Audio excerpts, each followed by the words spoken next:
Hello mga mare! Ngayong araw na ito guys ay magluto tayo ng crispy fried chicken. Ayan, my own version guys of how I make crispy fried chicken. So, meron tayong value pack na drumstick chicken. Ayan, so of course kailangan natin ng asin. Ayan, asin di sarapin. And of course, kailangan natin ng lemon. Ayan, lemon, hindi talaga mawawala yung lemon kahit saan. Maganda yan sa katawan. And of course, kailangan natin ng oil, mga spices. Ayan, so, una guys, ibabad lang natin yung ating chicken. Yung ating mga chicken. Kuha tayo ng lalagyanan. Ayan, bowl. Medyo malaki-laking bowl. Doon natin pagsama-samahin ang ating chicken at ang ating mga spices. Ayan, so. Una, open natin itong chicken. So, pagsama-samahin natin guys, ibabad natin ng 15 to 20 minutes. Ayan, so,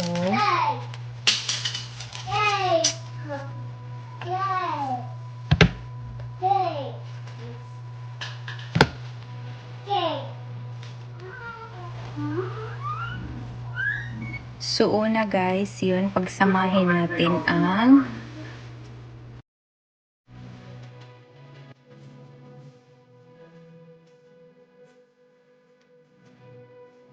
So, babad natin yan guys ng 15 minutes. Lagyan natin ng salt and lemon.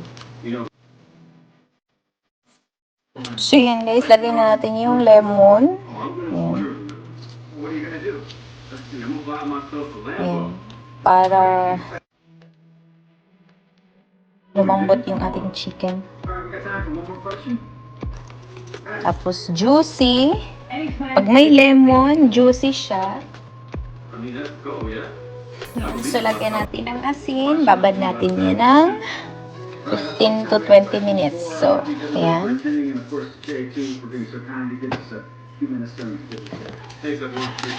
Wala akong gloves, kaya ito na lang. Mas maganda kamayin nyo na lang.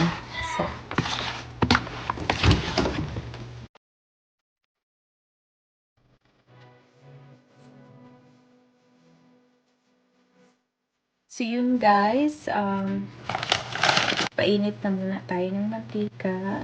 Tapos, babalikan natin yung chicken.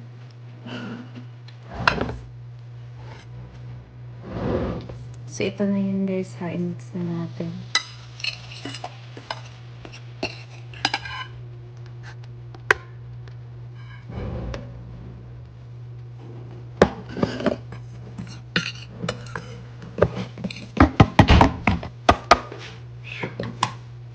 So, mix natin guys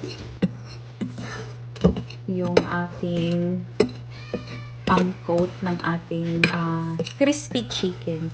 Masarap to guys. Sarap talaga. Simpleng luto ni nanay. Alam na, yung mga anak natin gusto nila ng fried chicken. So, yan. Magluto tayo ng fried chicken. So, ipapakita ko sa inyo mamaya, guys, kung paano natin sisimulan. Kasi nagpainit pa tayo ng mantika. Ayan, ipapakita ko sa inyo.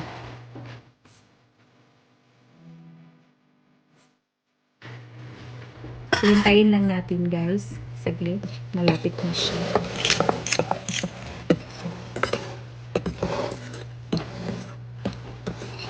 Balik tayo sa ating chicken na binabad. Ayan, so okay na yan siya. 15 minutes na. I think lampas na nga eh. Parang 20 minutes na ata to. Ayan, so again, meron siyang salt and ano lang to guys, ang binabad natin ha. Salt and lemon juice. So, lagyan natin ng ito, egg white. So, ayan, yan kasi yung pampalikit sa ating flour and cornstarch. So, ayan. So, i-mix lang natin. So, ready for coating na tayo since ang ating mantika ay malapit ng kumulo.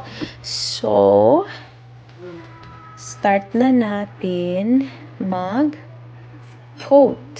So, ilagay lang natin dito, guys. So, from chicken, dito sa flour, tapos mantika, okay? So, yun na nga mga maring. Magkuha tayo dito ng kaunti. Ayan. So, pag ganyan na mga sisi, ready to cook na, mainit na yung ating mantika.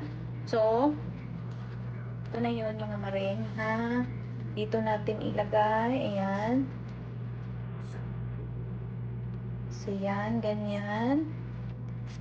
Ikot nyo ng maigi. Ayan. So, dahan-dahan yung ilagay maring, ha? So, yan mga maring. So, yan pala. Ayan.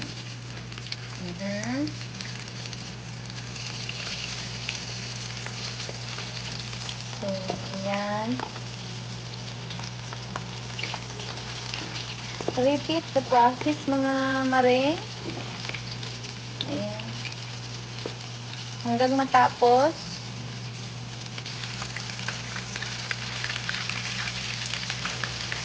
Dahan-dahan.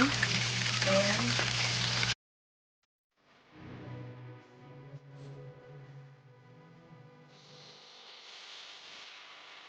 Kaya, balikan natin yun mamaya mga maring. Pag ano na, malapit ng maluto. So guys, tingnan niyo yan, oh. Beautiful. Yung pagkaluto niya is very beautiful. Ayan. Maganda siya guys. Preskong presko. Ayan. Golden brown. Ayan. Malapit na siyang maluto guys. So,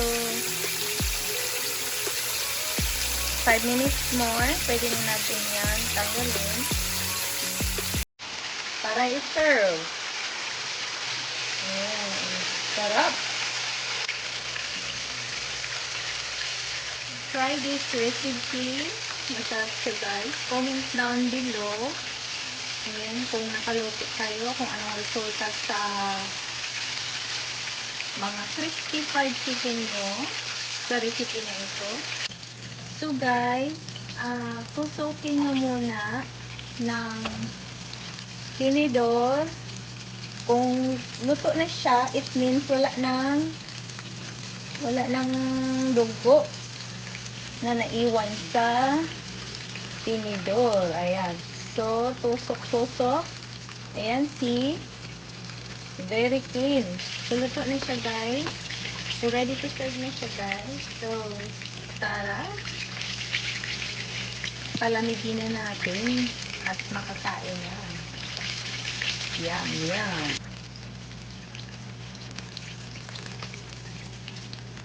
Yan na, guys. Tikman natin.